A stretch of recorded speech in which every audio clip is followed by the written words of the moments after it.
말씀하시되 시작. 말씀하시되 나를 따라오너라. 내가 너희를 사람을 낚는 어부가 되게 하리라 하시니. 아멘. 자, 예수님께서 3년 반 공생애를 시작하시면서 먼저 제자들을 선택하시고 먼저 제자들을 부르신 것을 볼 수 있습니다. 우리가 성경의 제자들, 물론 이분들이 다 예수님의 12사도가 됩니다. 그러면 우리는 우리와 뭔가 다른 별다른 존재 또는 어떤 특별한 신분 이렇게 생각할 수 있을지 모르지만 하나님께서 모든 하나님의 백성을 향한 부르심 중에 공통적인 게 있어요. 첫 번째는 한번 닿습니다. 구원의 부르심이다. 예, 죄와 멸망을 향하여 가고 있는 우리를 그것에서 건져내는 거예요. 그런데 우리가 이 신앙, 하나님과의 영적 관계를 이해할 때 대단히 조심해야 될 게 뭐냐면 반드시 우리를 구원을 위해서 부르셨지만 그냥 구원 그 자체에만 의미를 두려고 하는 경향이 있어요. 내가 예수 믿고 신앙생활 잘하다가 천국만 가면 되는 거 아닌가? 여러분, 이걸 누가 만든 공식이고 누가 만든 정리인지 모르지만 여러분, 그게 과연 하나님께서 수많은 사람들 가운데서 저와 여러분들을 택하시고 부르신 부르심의 뜻일까요? 여러분, 그것은 시작에 불과했다. 구원은 반드시 있어야 됩니다. 그러나 그것은 기본적인 것이고 시작에 불과한 하나님의 은혜고 부르심의 시작이죠. 모든 하나님의 백성을 향한 우리 주님의 공통된 또 하나의 부르심은 한번 닿습니다. 우리를 당신의 제자로 부르셨다. 믿습니까? 우리를 제자로 부르셨어요. 오늘 이 본문 마태복음 4장 19절, 이게 부르심에 관한 말씀이에요. 자, 이 부르심을 우리는 자꾸 특정의 사람들에게만 해당되고 제한된 본문으로 해석하고 결론 내리려고 하는 그런 경향이 있어요. 여러분, 예수님께서 이 부름을 그 갈릴리 어부 그들에게 부를 때 여러분, 그들이 과연 주님의 눈에 특별한 사람들이었을까요? 만약 저와 여러분과 그 어부들을 비교한다면 그들이 특별할까요? 우리가 특별할까요? 우리가 훨씬 특별한 사람들. 사실 인간적인 그런 기대나 조건과 상황만으로 본다고 한다면 여러분, 그 갈릴리 호수에서 태어나서 앞에 큰 호수가 있으니까 아마 조상적부터 이제 보통 그 지역에 농사를 짓는 사람 또는 목축을 하는, 목양을 하는 사람, 그 다음에 갈릴리 호수 주변에 평생 고기를 잡는 그런 사람. 여러분, 이들이 제대로 여러분 학교나 다녔을까요? 나중에 우리가 사도행전 2장에 보면은 이 제자들, 나중에 사도들이죠. 이들이 성령을 받고 성령의 사로잡혀서 복음을 전가할 때 그 이스라엘 백성들의 첫 번째 반응이 뭡니까? 이거 학문도 전혀 없는, 여러분, 예수님이 갈릴리에서 나셨다고 하니까 갈릴리에서 어떻게 선한 자가 날 수 있겠느냐? 아예 그 지역 자체를 뭐예요? 거기서 어떻게 메시아가 나올 수가 있느냐? 사실 예수님은 성경의 약속대로 유대 베들레헴에서 태어나셨지만 성장하기는 나사렛에서 성장을 했어요. 그러니까 이미 지역 자체로도 인정이 안 될 뿐만 아니라 그 지역에서 태어나서 평생 그냥 그물을 내리는 그냥 어부로서 살았던 그들이다. 여러분, 그런데 주님은요, 이미 그들을 부를 때 어떤 선언을 하고 있어요? 나를 따라오너라. 내가 너희를 사람을 낚는 어부가 되게 하리라. 자, 이 본문의 주체를 잘 봐야 됩니까? 누가 그들을 사람을 낚는 어부가 되게 한다고요? 예수님 당신. 주님은 이미 저와 여러분 하나를 제자로 선택하고 제자를 부르실 때 이런 기대, 이런 소망, 이런 꿈, 이런 목표를 가지고 저와 여러분들을 택하시고 부르셨어요. 그런데 이 부르심 자체를 나와 상관없는 특정의 부르심으로 우리가 제한을 딱 시키고 선을 긋기 시작하면 이건 우리와 전혀 상관없는 말씀이 됩니다. 여러분, 그들이 특별한 배경이 있는 사람도 아니었고 좋은 지역에 있는 사람도 아니었고 공부를 많이 하는 사람들도 아니었고, 그러면 그들이 막 말을 유창하게 설득력 있게 논리적으로 잘하는 사람이었을까요? 우리가 흔히 말하는 어떤 전도자의 그런 외적인 조건으로 본다고 한다면 아무것도 갖추지 않는 사람. 그런데 오늘 주님은 그들에게 단 하나의 조건을 말합니다. 한번 따습니다. 나를 따라오너라. 예. 우리가 예수님을 전심으로 믿고 순종하며 그 주님을 따라가게 되면 주님이 우리를 이와 같은 사람, 이와 같은 존재로 바꿔주신다. 믿습니까? 주님이 행하시는. 우리가 첫 번째 주의할 것, 이것은 나와 상관없는 특정의 사람들, 예를 든다면 목회자나 선교사나 신학생이나 또 뭐 특별히 뭐 은사 받는 사람들이나 이런 특정인에게 이 말씀을 우리가 제한을 두고 나와 상관없다 이렇게 선을 긋기 시작하면 여러분 안 된다는 거예요. 한번 듣습니다. 이 말씀은 바로 나를 위한 주님의 음성이요 주님의 부르심이다. 있습니까? 여러분, 목회자는 목회자로서 이 일을 하는 거예요. 선교사는 선교사로서 이 일을 할 뿐만 아니라 모든 성도들은 각자의 위치에서 다 사람 남는 어부로서의 그 직임과 사명과 부르심을 저와 여러분이 선택받았고 부름받은 걸 믿으시기를 바랍니다. 네. 여러분, 우리는 어떤 목적으로든지 직간접적으로 뭐예요? 이 복음을 위한, 사람을 낚는 이 영혼 구원을 위한 그 역할과 사명을 위해서 우리가 살아가야 된다는 것입니다. 믿습니까? 이건 우리가 절대로 예외할 수 없어요. 모든 교회가 이 일을 위해서 존재하는 거고, 모든 성도들의 신앙과 삶이 궁극적으로는 주님을 따라가서 이와 같은 역할과 사람을 살리고 사람을 구원하는 이 사람 낚는 어부가 되기 위해서 우리가 선택받고 부름을 받았다는 것. 믿습니까? 예, 저와 여러분의 마음속에 이런 소원을 가져야 됩니다. 여러분, 주님이 이런 뜻과 목적으로 저와 여러분들을 선택하고 불렀다면 저와 여러분의 신앙과 인생의 삶의 뜻과 목적도 주님의 방향과 똑같이 맞추는 거예요. 믿습니까?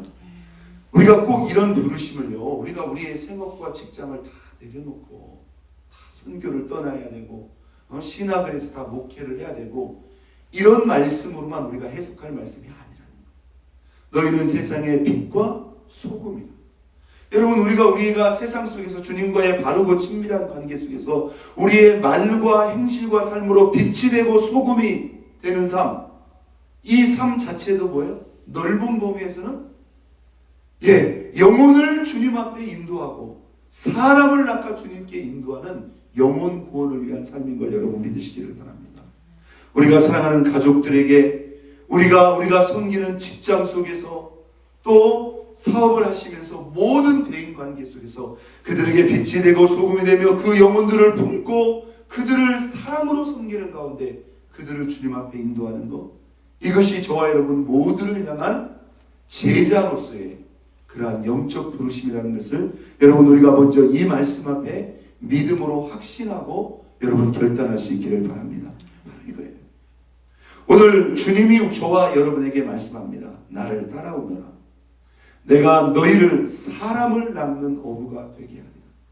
과연 이 말씀이 오늘 이 본문에 갈릴리 해변에 서 있던 시몬과 그의 형제 안드레에게만 하신 말씀인가?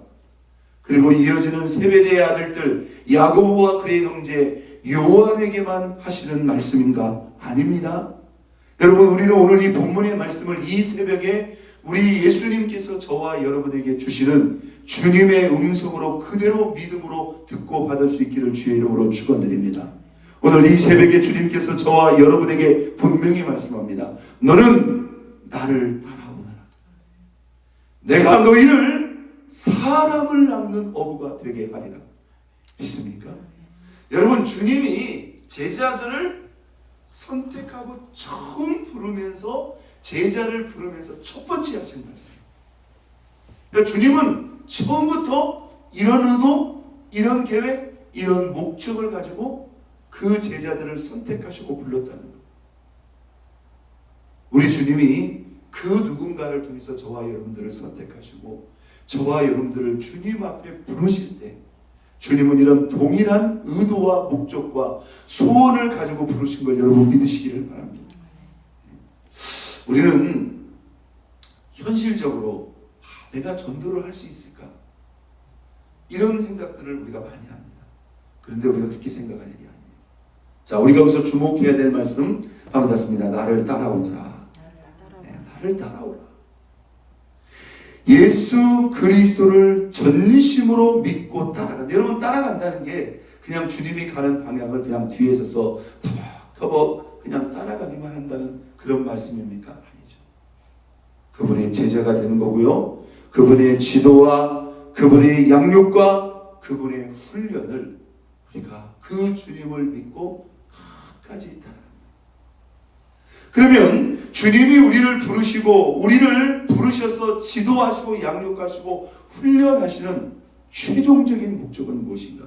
바로 저와 여러분들을 통해서 이런 사람을 낳고 영혼을 구원하는 영혼 구원의 은혜와 역사를 이루시기 위한 그러한 목적과 뜻이 있다는 거예요. 저는 이 말씀을 우리가 어떤 점에서는 분명히 믿음으로 받아야 된다, 저는 그렇게 생각합니다. 많은 사람들이 이 영혼 구원에 대해서요 주저하고 도전하지 못하고 일어서지 못하는 이유가 뭐냐면 자꾸 우리 자신을 본다는 거예요. 내가 영혼을 주님 앞에 인도할 수 있을까? 여러분, 시작은 우리 가족들을 품고 기도하는 거에서 시작됩니다. 내 주변에 믿지 않는 영혼들, 믿지 않는 이웃들, 그 한 사람 한 사람을 품고 기도하는 거에서부터 시작을 해야 됩니다. 믿습니까? 그리고 첫째는 우리가 주님을 따라가는 이 일에 저와 여러분들이 집중을 해야 돼요. 전심으로 온 마음으로 그분을 예배하고 또 교회를 향한 지도와 양육과 훈련에 저와 여러분들이 전심으로 따라가다 보면 주님이 우리를 사람 낳는 업으로 되게 하신다는 거예요. 믿습니까? 내가 무엇을 어떻게 해서 한다고 여러분 생각하지 마세요. 주님이 우리를 이런 사람으로 만들어 주신다는 거예요.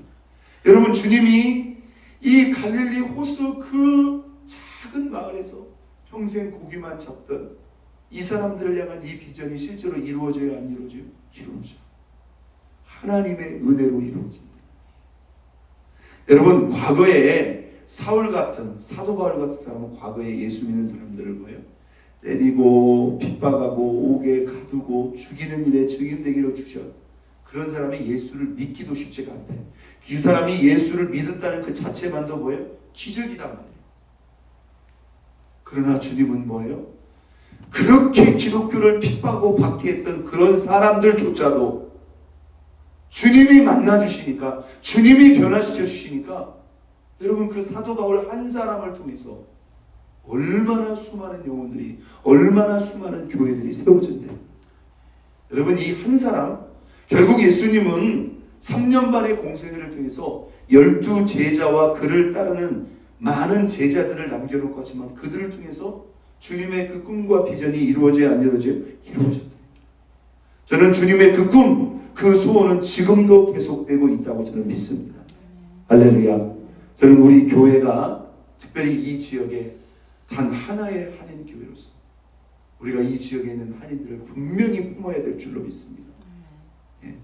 그들이 아직은 전혀 복음에 반응하지 않고 또 그들 중에는 믿다가 낙심한 사람들, 아직도 다른 종교 속에 있는 사람들이 있지만 하나님, 이 교회가 그들의 영혼을 품고 우리가 기회가 되어지는 대로 그들을 사랑으로 섬길 때 하나님이 이 교회를 통해서 그들 한 사람 한 사람을 부르시고 터치하시고 이끄시는 그런 은혜가 이루어질 줄로 믿습니다. 제가 이미 알고 왔지만 이 교회에 가까운 곳에 10분 거리에 이렇게 종합대학이 있고 또 한국과 조인되어서 이제 지금은 코로나 상황이라 나올 수 없지만 이렇게 1년에 많은 청년들이 올 수 있는 그런 교회라는 것은, 저는 이 교회를 향한 선교가 다른 것이 선교가 아니다, 저는 그런 생각합니다. 여러분도 뭐 대강 들어서 알고 계시겠지만 지금 한국 교회가요, 청년들이 사라지고 있습니다. 이것은 한국 교회의 미래와 연결됩니다. 지금 이 한국 교회가 교회사적인 그런 놀라운 부흥과 그런 놀라운 역사를 이루었는데요, 그 한국 교회의 큰 변화와 부흥 가운데는 사실 미국을 비롯해서 이 외국에 왔다가 한인교회를 통해서 예수 만나고 구원받은 그 수많은 사람들이 또 한국에 가서 놀라운 부흥의 불을 붙이기도 했다. 제가 이 교회에 와서 기도하면서 물론 이 지역에 대한 영혼들, 또 이 교회를 변화시키고 새롭게 하는 그런 많은 소원도 주셨지만 그 청년들에 대한 그런 마음들을 참 많이 주셔요. 이미 이 교회가 오랫동안 아주 성실하게 신실하게 해오셨지만, 여러분 하나님의 관점에서 한번 잘 생각해 보래요. 그 청년 한 사람 한 사람을 우리가 주님의 사랑으로 중보하며 사랑으로 섬기며, 그 청년들이 진짜 한국인이 있는 이 공동체에 왔다가 예수를 모르던 사람, 예수를 만나지 못한 사람, 아직도 변화되고 주님 앞에 붙잡히지 못했던 그 청년 한 사람 한 사람이 이 재단을 통해서 진짜 주님을 만나고 변화되고 새롭게 돼요. 결국 우리는 다시 보내지만 여러분, 그게 바로 선교다 이 말. 있습니까? 저는 그런 점에서 이 교회가 약간 갇힌 그런 지역일 수도 있지만 아주 선교의 지정학적인 그런 위치에서 상당히 전략적인 그런 위치에 있다. 저는 이것은 우리가 주님의 눈과 가치로 봐야 된다는 거죠. 있습니까? 우리가 이 일에 지금까지도 하나님 앞에 쓰임 받았지만, 저는 더 큰 소원과 열정을 가지고, 하나님, 저 청년들이 절대로 이 세단을 그냥 왔다만 가지 않게 하여 주옵소서. 우리가 이 일에 좀 더 마음을 열고 전교인이 합심으로 한 마음으로 기도하며 좀 더 준비된 모습으로 우리가 대응하고 하나님의 뜻을 받들 때, 우리를 통해서 이 청년 한 사람 한 사람이 주님을 만나고 변화되고 새롭게 되는 그런 놀라운 역사가 일어나게 될 줄로 믿습니다. 예. 아직 우리가 코로나 상황이라 올 수 없는 상황이지만 우리가 지금부터 또 지금까지 해왔던 그런 사역들을 뒤돌아보면서 하나님 앞에 이 일을 우리가 어떻게 감당할 것인가. 자, 어부가 되게 하리라. 하나님이 주시는 은혜가 있어야 될 줄로 믿습니다. 하나님께서 은혜 부어주셔서 저와 여러분의 마음속에 또 우리 교회를 통해서 이 일이 아름답게 이루어졌으면 좋겠습니다. 자, 오늘 이 본문의 말씀을 우리가 이렇게 정리하면 좋겠습니다. 과연 이 말씀을 나를 위한 말씀으로 액면 그대로 받고 있는가? 우리가 혹여 이 말씀을 어떤 특정이나 특별한 사명 있는 사람들에게만 우리가 이 말씀을 적용하고 있지는 않았는가? 바로 이 말씀은 오늘 나를 위한 나의 부르심의 말씀으로 주님 우리가 받겠습니다. 오늘 주님이 우리를 이런 목적으로 불러주십니다. 분명한 것은 내가 나를 이런 존재로 만드는 것이 아니라 우리가 주님을 믿고 따라갈 때 주님이 우리를 이런 존재로, 이런 사람으로 우리를 만들겠다고 분명히 말씀하셨고 실제로 주님은 그렇게 만들었습니다. 오늘 우리가 이 말씀을 나를 위한 일로 믿고 나를 따라오라고 했어요. 주님이 우리를 어디로 인도하시든지 우리 주님을 끝까지 전심으로 믿고 순종하며 따라가므로 오늘 주님이 저와 여러분의 신앙과 삶을 향해서 기도하신 대로 오늘 우리들의 신앙과 삶을 통해서 수많은 영혼들이 이 지역과 세계 열방을 통해서 우리 주님께로 돌아오는 사람 남는 영혼 구원의 역사가 저와 여러분의 신앙과 몸된 교회를 통해서 나타날 수 있기를 예수 그리스도의 이름으로 축원드립니다. 우리